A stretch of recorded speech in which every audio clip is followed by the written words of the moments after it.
Hope you're all having a great Wednesday. Thought we came back out today, much better energy. You guys responded well to hear from yesterday's practice. Big third down situational day. Got some red zone work, but basically our normal Wednesday. But I thought, guys, you had a great purpose, continuing to push to improve. And I thought, all in all, it was we got the work that was needed, and you definitely had a great bounce back from what yesterday was an average practice. And so it was good to see the guys respond in that way. Just continuing to work preparing for Saturday. The question will be Antoine Staley from Tallahassee Democrat. Yeah, Coach, can you talk about Virginia and just what they look like on offense, and also some of the players that may stand out on their offensive unit? Well, you see a team that's playing really well offensively. They were without their quarterback for a handful of games. He's really playing at a high level. Brennan Armstrong, he's a guy that can hurt you with his legs, as well as what he does. He can make every throw. Great arm strength. Does a good job of extending plays. I think they're extremely well coached. They understand how to attack defenses. Everything has a distinct purpose with it puts you in challenging situations. They utilize motions, multiple personnel groupings. You've got some young big play receivers that are really growing up throughout the year, and that's why they're playing really well. And won the last 3 games, scoring a lot of points, and definitely going to be a great challenge for our guys there defensively.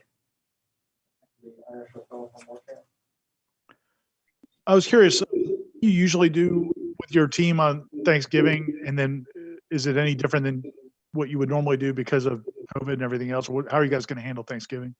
Yeah, so it's it's been different throughout my career because we played Friday games, and I would say the majority of the time we've had a Friday game, but whenever we have played Saturday games, we like to get together on Thursday. We'll have our normal Thursday practice. Right when that's done with, we'll go up as a team, and we'll have a lunch together.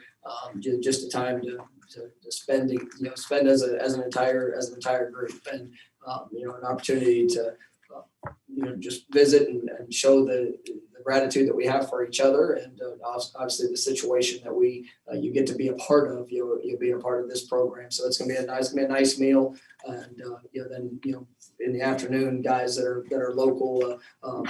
There's some kids that will have parents coming in, and some guys will be going.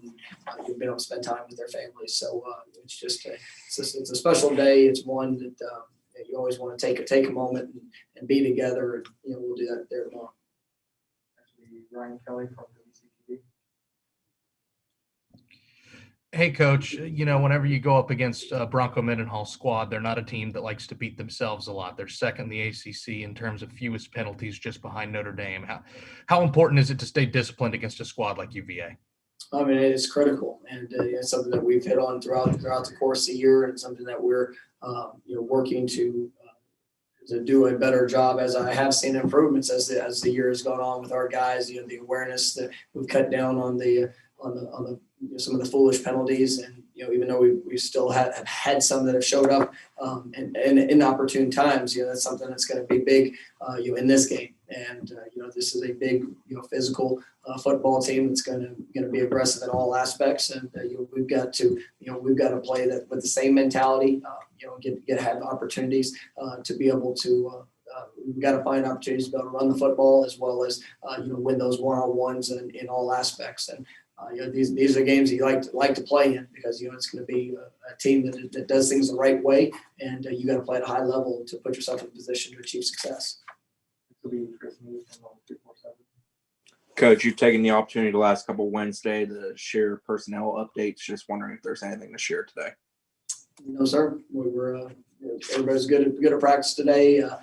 We've got a couple of guys that are still working to get themselves in the best position to be able to play this week. We'll see how that goes these next few days, but everything was progressing along.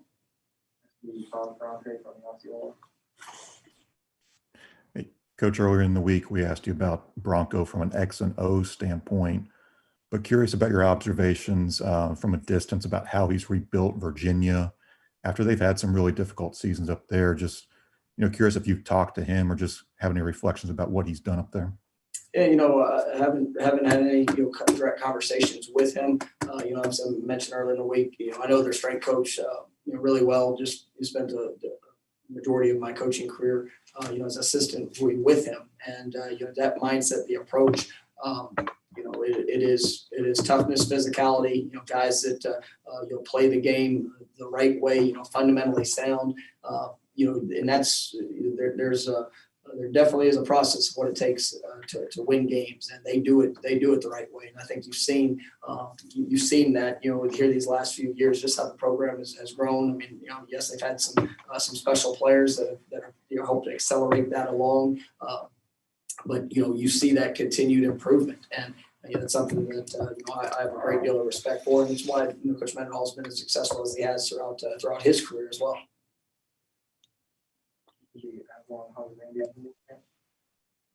Coach, how much of Jordan's success has been a natural ability, and how much of it is just maybe opposing teams just haven't been used to seeing him and where they'll be for him? You kind of broke up there at the end, but I will say that I think Jordan's ability has allowed him, in different situations to be able to extend plays, to be able to, obviously make things, kind of almost be an eraser when something bad happened, to be able to extend the play, to keep his eyes down the field, to be able to hurt people with his legs and his arm, throughout the course of a game, what he allows us to do offensively. It's we're able to be quite multiple with the run and the pass game, with the quarterback being a part of that. It's not so much of just the direct runs, but just him as a running option. Off of different read games and things like that. But I think the improvement of that he's had, just throwing the football and the ability he has there, it's something that I've been really pleased with, and he's throwing the ball well. Here these last couple of weeks, and just excited about how he's going to continue to grow in that regards, and as we continue to get a better sense of all of his strengths, to be able to formulate plans that help showcase that.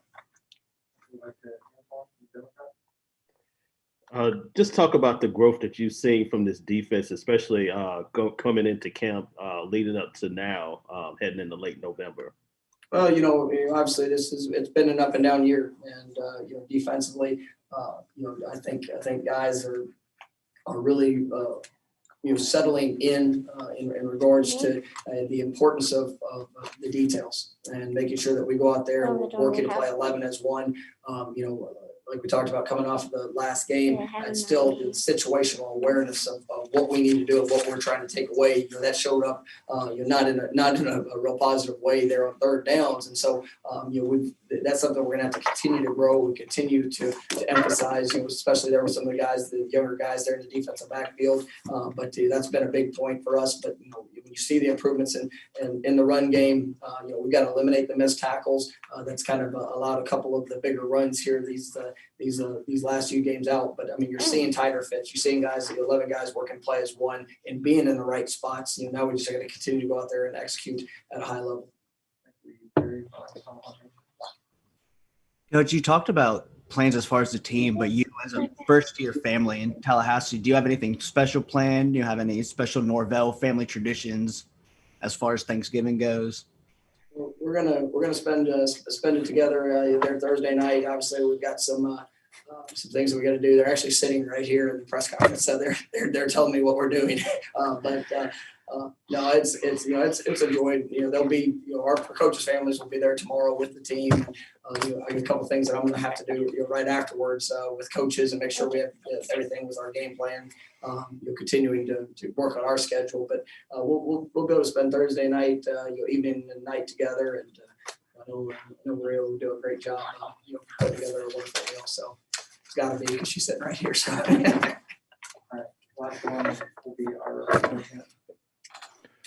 I just want to ask one more question about the transfer portal and that process. So if players at other schools go in the transfer portal early in the season, that means every other school can start recruiting them. So are those conversations going on the whole time, even while your season's going on? And how different is that compared to, I guess, the way things used to be? Yeah, I mean, it's, once a kid goes in the transfer portal, it is, now it is a recruitable athlete. So basically it falls under the same rules of what a junior college transfer student or high school student athlete would be. And so, yes, there are conversations with different prospects that are in the portal, and we're just trying to get as much information to identify the right fit at positions of need that we know that we have or will have here moving forward. And so those are all things that we evaluate, and it's daily since the transfer portal has become a new avenue to recruiting in college football. It's something we check every day, and it's definitely different. Thanks, guys.